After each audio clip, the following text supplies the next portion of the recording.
किस जीव में हीमोग्लोबिन नहीं होता है? पक्षी, मक्खी, मनुष्य, इनमें से कोई नहीं। हीमोग्लोबिन के कारण ही रक्त लाल होता है।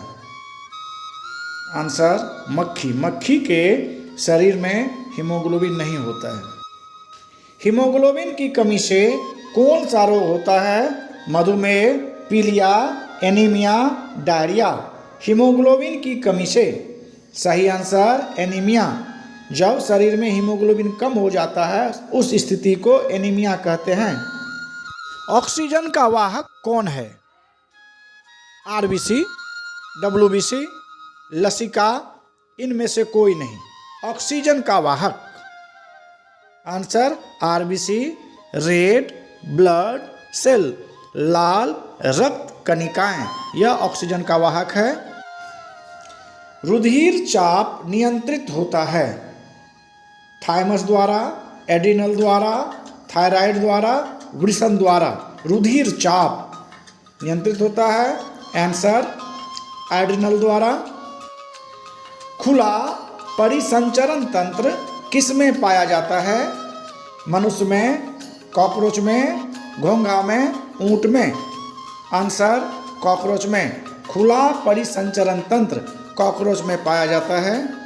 मानव हृदय में कितने कोष्ठ होते हैं? मानव हृदय में कितने चैम्बर होते हैं? हार्ट में कितने चैम्बर होते हैं? 4, 2, 8, 1। आंसर 4 चैम्बर, जिसको हिंदी में कोष्ठ कहते हैं। ये मानव का हृदय है, हार्ट है, जिसमें चैम्बर के बारे में बताया गया है।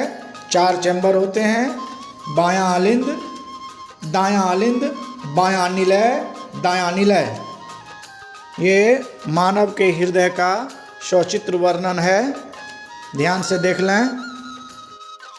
स्टोमाटा के खुलने और बंद होने की क्रिया को कौन नियंत्रित करता है? सहचर कोशिकाएं, मूल रोम, द्वार कोशिकाएं, चालनी नलिकाएं।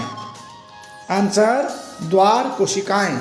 ये स्टोमाटा का चित्र है, जिसे हिंदी में रंध्र भी कहा जाता है। एक खुला स्टोमाटा है, दूसरा बंद स्टोमाटा है।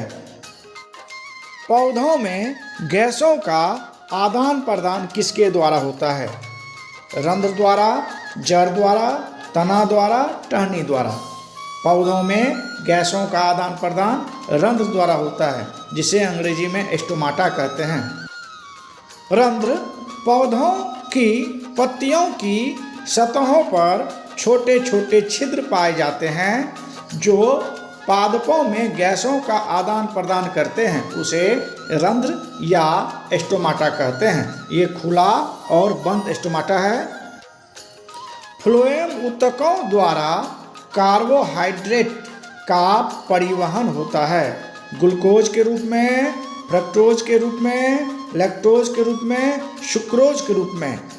आंसर सुक्रोज के रूप में।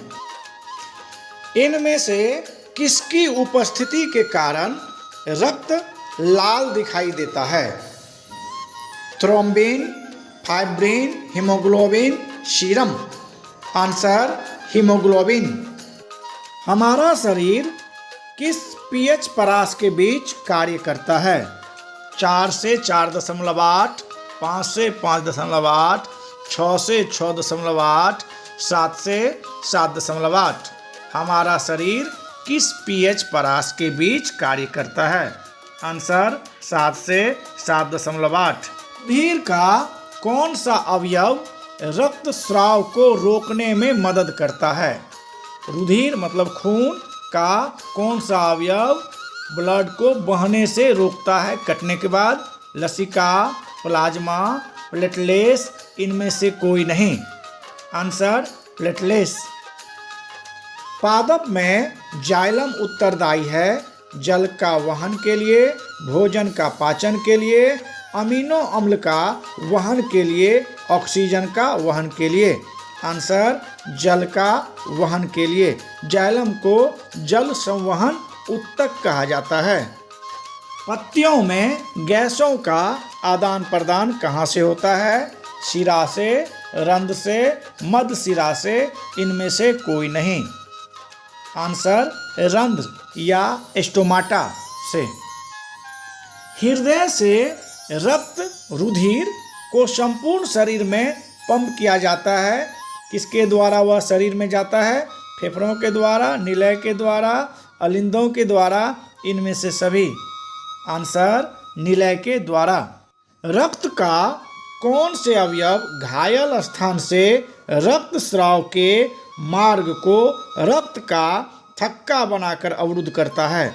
लाल रक्त कोशिकाएं आरबीसी, श्वेत रक्त कोशिकाएं डब्ल्यूबीसी, प्लेटलेट्स या लसिका? सही आंसर प्लेटलेट्स। पादप में फ्लोएम उत्तरदायी है जल संवहन के लिए, भोजन संवहन के लिए, एमिनो अम्ल संवहन के लिए, ऑक्सीजन का वहन के लिए। फ्लोएम उत्तरदायी होता है भोजन संवहन के लिए और जाइलम उत्तरदायी होता है जल संवहन के लिए। एक कोशिकीय शैवाल में जल का परिवहन होता है परासरण के द्वारा, विसरण के द्वारा, अवशोषण के द्वारा, रसारोहण के द्वारा। आंसर विसरण के द्वारा। मानव हृदय का औसत प्रकुंचन दाब है लगभग 120 mmHg, 150 mmHg, 90 mmHg, इनमें से कोई नहीं। सही उत्तर 120 mmHg। पौधों में वाष्पोत्सर्जन किस भाग में होता है? तना, जड़, पत्ता, फूल? सही आंसर पत्ता। गाढ़ कोशिका की कौन सी भित्ति मोटी होती है? गाढ़ कोशिका की कौन सी भित्ति मोटी होती है? भीतरी, बाहरी, पार्श्व, इनमें से सभी। सही उत्तर भीतरी भित्ति।